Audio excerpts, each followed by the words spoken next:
In the golden city of Lagos, where the sun poured light over bustling markets and modern skyscrapers alike, lived Kisoba Atugu, a woman whose reputation as a brilliant entrepreneur spread like wildfire. Yet beneath her tailored suits and polished smile beat a heart that longed for something money could never buy: motherhood, a dream nurtured since childhood, when she would cradle her dolls, singing lullabies under mango trees as if the world would bend to her small hands. Her childhood was a tapestry of imagination. Her dolls became confidants. Her tiny nursery a kingdom where she rehearsed the life she would one day hold in her arms. And when she married Chiki Ogo, a man whose laughter was soft but resonant and whose eyes held oceans of kindness,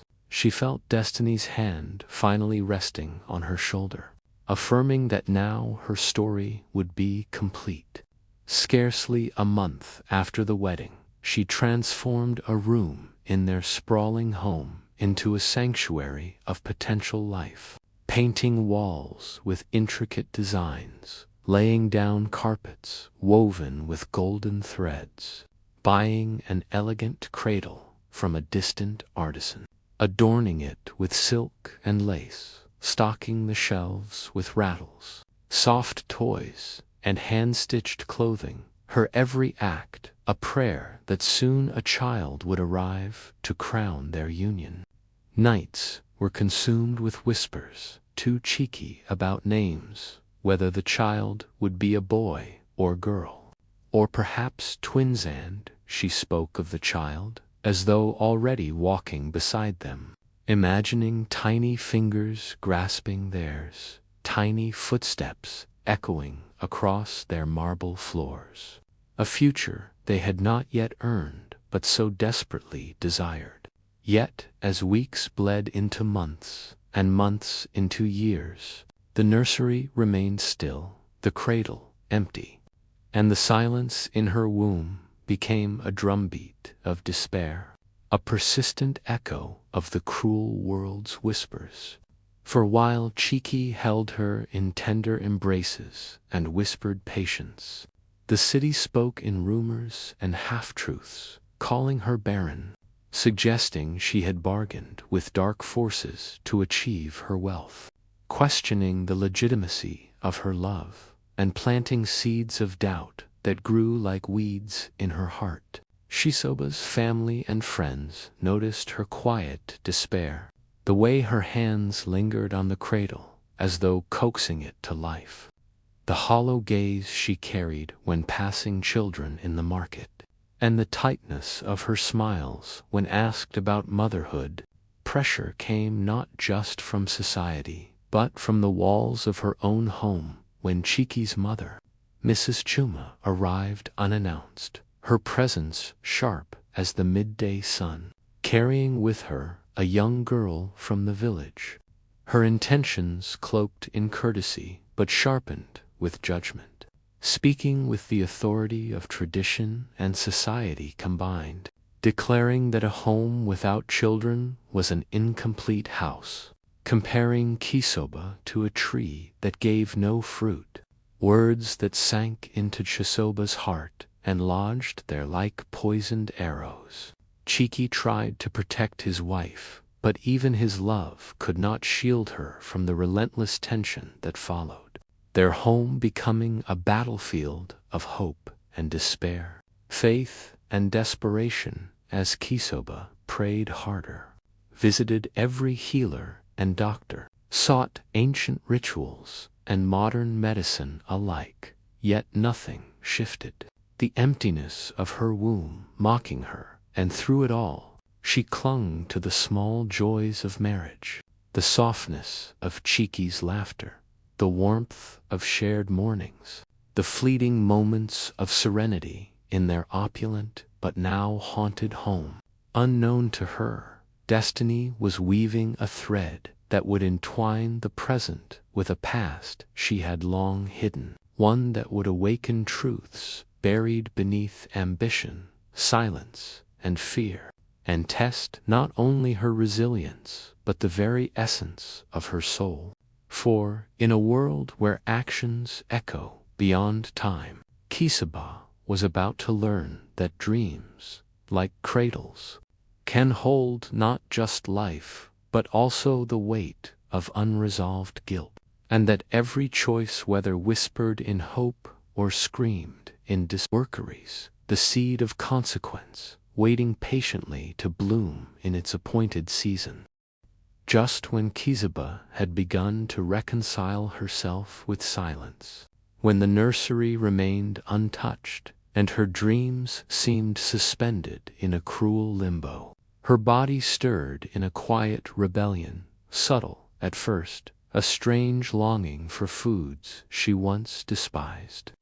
Restless nights, where the moonlight pressed against her belly, a faint warmth that felt like life trying to speak beneath her skin. And when she finally visited the hospital, a simple test revealed what she had waited for all these years. She was pregnant. A word that exploded within her like fireworks over a dark city skyline, shattering despair and replacing it with a joy so raw it brought tears to her eyes. And when she told Chiki, his laughter mingled with sobs, carrying her off the ground as though the years of waiting could be lifted in a single embrace. The news rippled through the home, even softening the once harsh gaze of Mrs. Chuma, who now wore a careful smile. Yet beneath every tender look, shadows lingered, whispers of old resentment and traditional expectations, reminding Kisaba that happiness would never arrive without a price. In the months that followed, something strange began to unfold. The pregnancy, though visible, refused the natural rhythms of expectation. The gentle kicks and movements that would signal life were absent, and though her belly swelled with every passing week, it remained eerily still, a silent drum that no heartbeat echoed from within, leaving doctors puzzled, mystified, and increasingly concerned. Scans confirmed a living child, yet no labor pains arrived, no signs of imminent birth,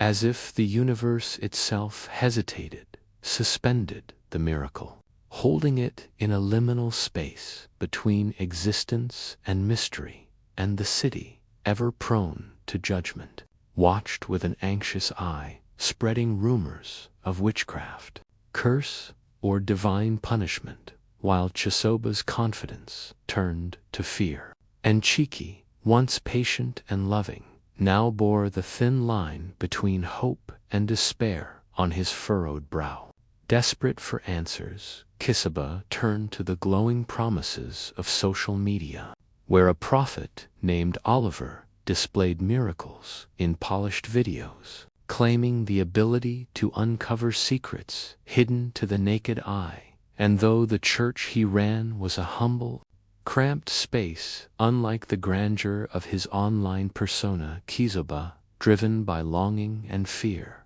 entered it with the determination of a woman who had nothing left to lose. And as he accurately revealed details about her life, her education, her age, her career, the precise number of years of marriage, doubt collapsed beneath awe. And she paid him a sum far beyond her means to uncover the cause of her suffering. He pointed an accusing finger toward her mother, claiming that the woman had bound her unborn child in the spirit world to pave the way for a different wife to occupy the home. And Kisaba, stunned, recoiled at the thought, remembering all the kindness Mrs. Chuma had shown in years past. Yet the prophet's words, precise and chilling, burrowed deep into her mind, while Chiki, hearing the accusation, erupted in fury,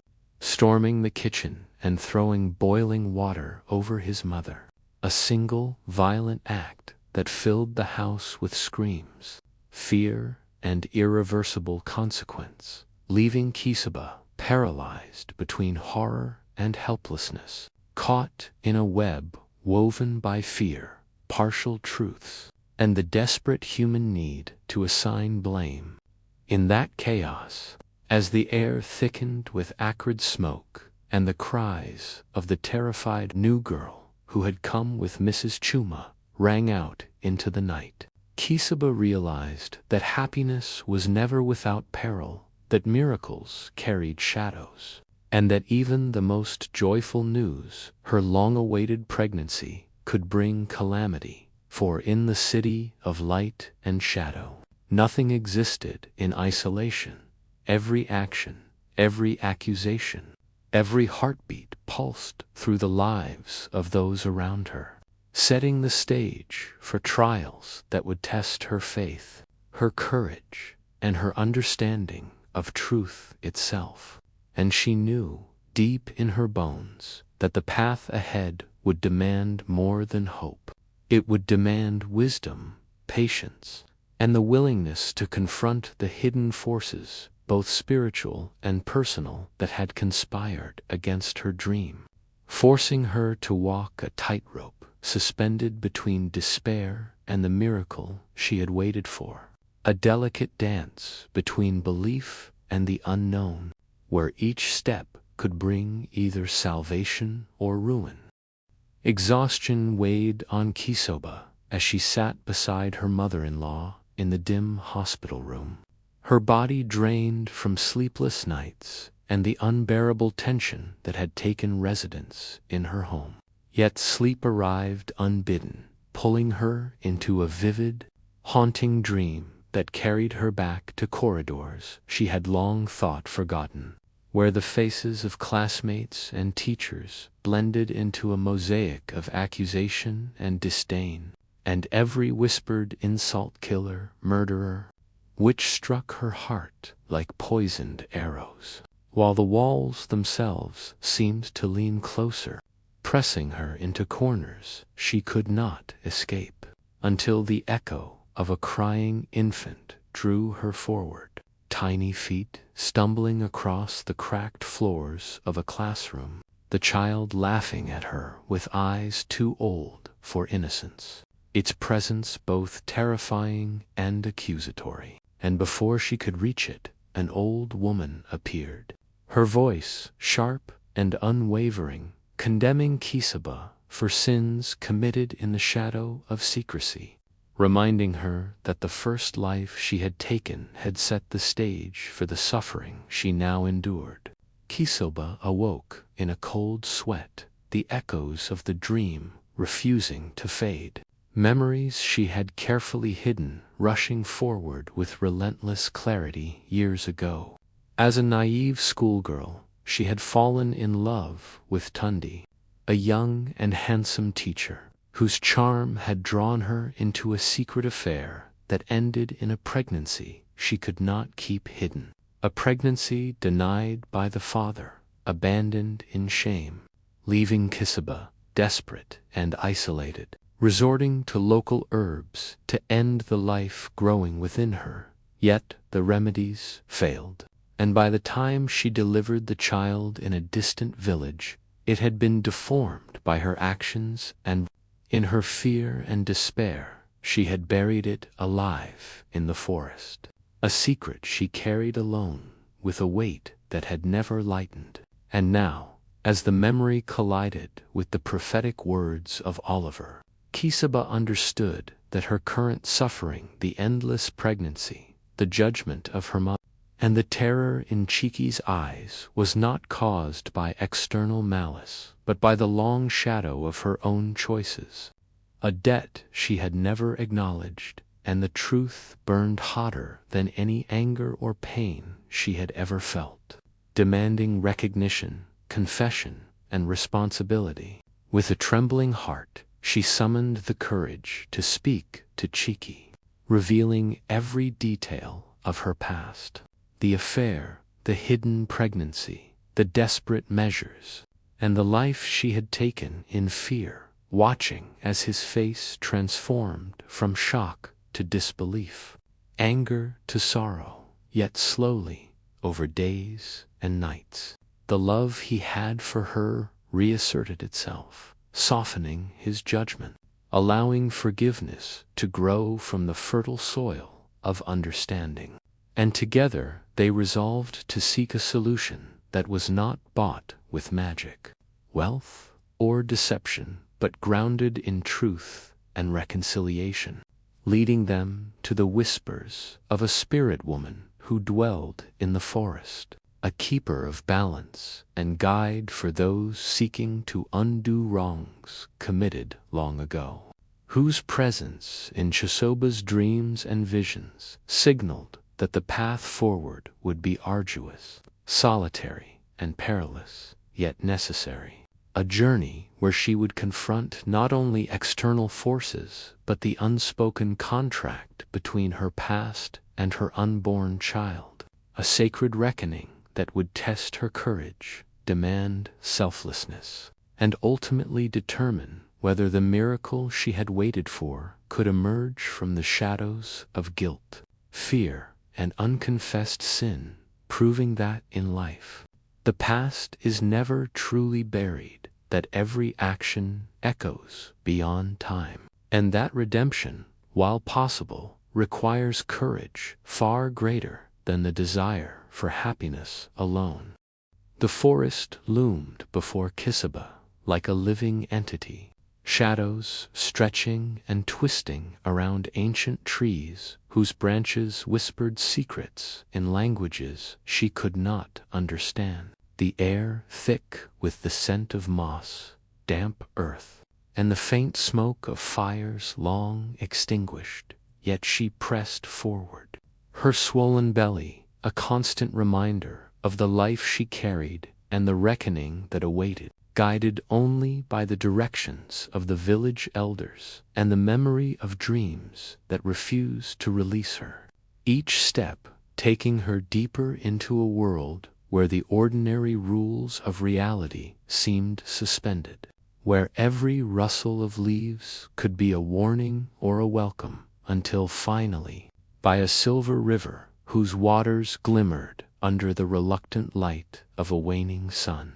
she found the hut ancient and forgotten, standing as though time itself had abandoned it, the faint sound of chanting reaching her ears, a cadence both human and otherworldly, drawing her closer with irresistible gravity. Inside, the air was heavy with incense and mystery, and at the center of the room stood the spirit woman, Unkali, her eyes pure white, milky orbs reflecting a wisdom older than the city Kisaba had left behind, her presence simultaneously comforting and terrifying, as though she existed in multiple dimensions at once. And without preamble, Unkali spoke, her voice calm but carrying the weight of inevitability, welcoming Kisaba, acknowledging her courage in revealing the truth of her past, and declaring that the path she had walked, fraught with secrecy, fear, and unconfessed sins, had brought her to this singular moment of balance. For the spirits demanded equilibrium, a life for a life, a cosmic transaction where the child she carried could only survive if she willingly offered herself in exchange. And Kisaba, though trembling with fear and awe, recognized the logic in the unspoken law that governed the spirit world, understanding that this was neither punishment nor cruelty, but a necessary act to restore harmony disrupted by her past choices. Unkali, moving silently across the hut, handed Kisaba a dried leaf containing a powdered essence, explaining that once consumed, the ritual would allow the child to live, though Kisaba would surrender her own life in the process. And in that instant, Kisaba felt the weight of all her decisions converge, the buried pregnancy from her youth, the life she had taken, the years of longing for motherhood, the joy and fear she now carried, and she realized that the ultimate act of love was not merely to bear a child, but to accept responsibility for the consequences of her own actions. A lesson etched into the fibers of her being. As the sun sank lower, casting long shadows across the forest floor, Kisuba left the hut, clutching the powder with hands that shook yet felt resolved. Each step back toward civilization, a meditation on sacrifice, courage, and the delicate interplay between life and death. And when she finally reunited with Chiki, she concealed the true nature of the ritual, presenting only hope and reassurance, knowing that the night ahead would demand more than faith. It would demand surrender, bravery, and the willingness to face the final reckoning. And as they approached their home, Kizabu could feel the tension between joy and dread coiling tightly in her chest. The forest behind her whispering ancient truths about balance, consequence, and the price of miracles, preparing her for the moment when destiny would ask not for desire or wealth, but for the ultimate cost that separates mere hope from true redemption. A choice only she could make, and one that would forever alter the life she had waited so long to hold. That night, as Kizuba returned home with the powder hidden carefully in her bag, the air around the house seemed to vibrate with anticipation, the walls holding their breath as though they sensed the monumental choice she was about to make. And though Chiki's excitement radiated like sunlight, suggesting names for the child and envisioning a life finally complete, Chisoba's heart was heavy with the knowledge of what must come, her hands trembling as she prepared the ritual, whispering apologies to the child she carried, to the life she had yearned for so long, and to herself, acknowledging that love sometimes demands sacrifice beyond imagination. She drank the powder with a mixture of fear and resolve, feeling it burn like liquid fire within, a strange warmth spreading through her body, connecting her to the child in ways words could not capture. And as she lay down to sleep, the room seemed to shift, the ceiling dissolving into stars, the air thick with the scent of earth and incense. And she slipped into a vision, a dream that mirrored the corridor of her youth, where past and present collided, and there she saw the child she had carried for nearly 4 years, a perfect boy glowing with innocence, cradled in the hands of Unkali, who smiled at her with eyes that held both judgment and mercy. And in that moment, Kisoba understood that life is a series of balances,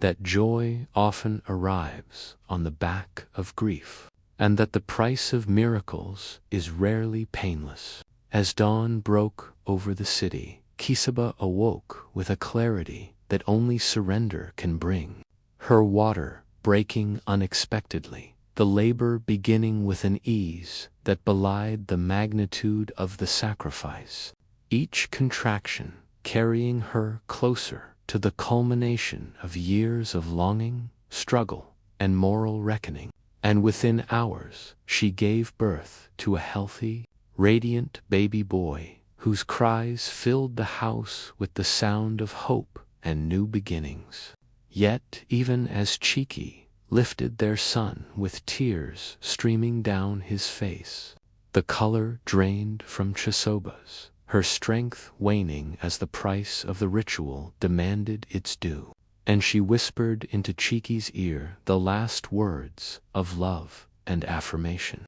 revealing the name she had long imagined for him, promising that he would carry her heart and her story forward before succumbing to the weight of her sacrifice, leaving behind a life she had cherished in exchange for the miracle she had always dreamed of. Chiki, stunned, grief-stricken, and broken, held her in his arms, understanding in that moment the depth of courage, love, and responsibility she had embodied. A mix of sorrow and reverence flooding his being as he vowed to honor her memory by raising their son with the love and care she had imagined for him long before his first cry. While Mrs. Chuma, witnessing the events unfold and the depth of her own mischief, softened in the presence of undeniable truth. And in the weeks that followed, the fraudulent prophet Oliver was exposed. Arrested for exploiting desperation and ignorance, his elaborate schemes dismantled, leaving behind a cautionary tale of faith manipulated and the dangers of seeking easy answers to profound human dilemmas. And as Cheeky navigated the pain of loss and the responsibility of single parenthood, he discovered that life, though cruel in its demands, is balanced by resilience, the enduring power of love, and the capacity to transform grief into the nurturing of new life, a lesson etched forever in his heart. The moral lesson that radiated from this moment, from Chisoba's ultimate act, reminded all who would hear their story that truth cannot be avoided, that the past always shapes the present, and that courage, integrity, and acceptance of responsibility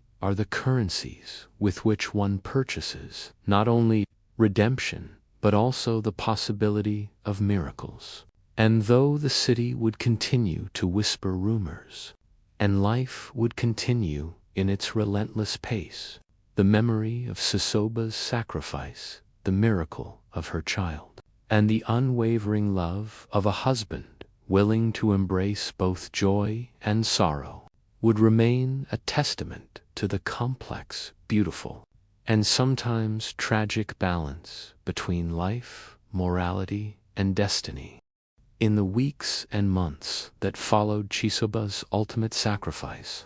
the city around Cheeky and his son seemed both unchanged and yet profoundly altered, as though the invisible threads of truth, courage, and consequence had silently woven themselves into the fabric of everyday life. With Cheeky navigating his grief while nurturing the child whose first breath had been purchased with love and courage beyond measure. Each day a mixture of sorrow, hope, and quiet reverence for the woman who had given everything to secure his son's life. And through the mundane routines of feeding, dressing, and comforting the boy, Cheeky carried with him a deeper understanding of morality, responsibility, and the complex interplay between past actions and present consequences, realizing that life rarely offers second chances without a price,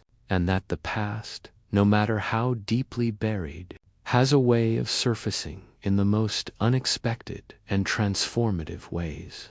In this period of mourning and reflection, Cheeky visited his mother, Mrs. Ch, and through tearful conversations and shared understanding, the bitterness that had once divided them began to dissolve. For the events surrounding Chisoba's death and the miraculous birth of their son illuminated truths previously ignored, demonstrating that assumptions, impatience, and judgment could lead to irrevocable harm, and that forgiveness, when extended sincerely, could heal even the deepest wounds. While the city itself slowly adjusted to the story of the woman whose life had intersected with destiny in such a profound, tragic, yet redemptive way, prompting neighbors, friends, and strangers to reflect on their own judgments and the hidden stories behind every smile and every silence.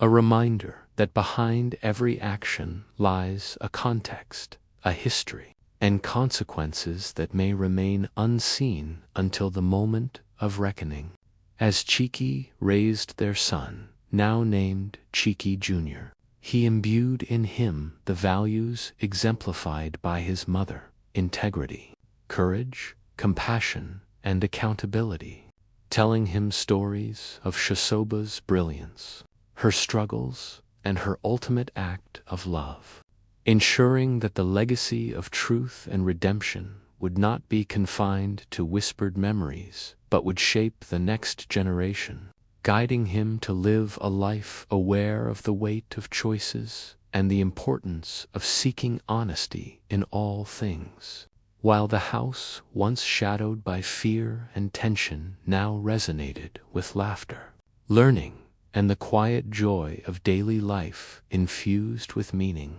A home transformed by the recognition that happiness is inseparable from the acknowledgement of truth, responsibility, and moral balance. In the wider world, lessons of Shisoba's life echoed beyond the confines of their home,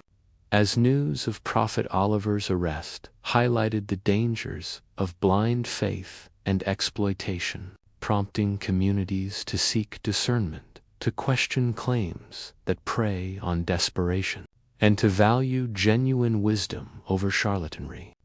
While those who had once whispered rumors about Shisoba and her fertility began to understand the fragility and sanctity of life, realizing that judging without knowledge can lead to suffering, and that every human story is layered with unseen struggles, sacrifices, and acts of love that demand recognition and respect. Ultimately, Shisoba's story became a testament to the interplay of consequence and redemption, demonstrating that even when tragedy strikes, when life demands the ultimate sacrifice, courage, honesty, and moral responsibility can turn loss into a legacy, grief into growth, and despair into a guiding light for those left behind. And as Chiki watched his son grow, sharing laughter and stories that connected past, present, and future, he understood that life's true miracles are measured not only by the arrival of children, but by the depth of lessons learned, the love that endures through suffering, and the unbreakable bond between truth, accountability, and the enduring spirit of those who dare to face the consequences of their own choices, ensuring that Shisoba's legacy would live forever, a beacon for all who seek to balance the scales of life, honor the past, and embrace the profound, often painful, but ultimately redemptive power of truth.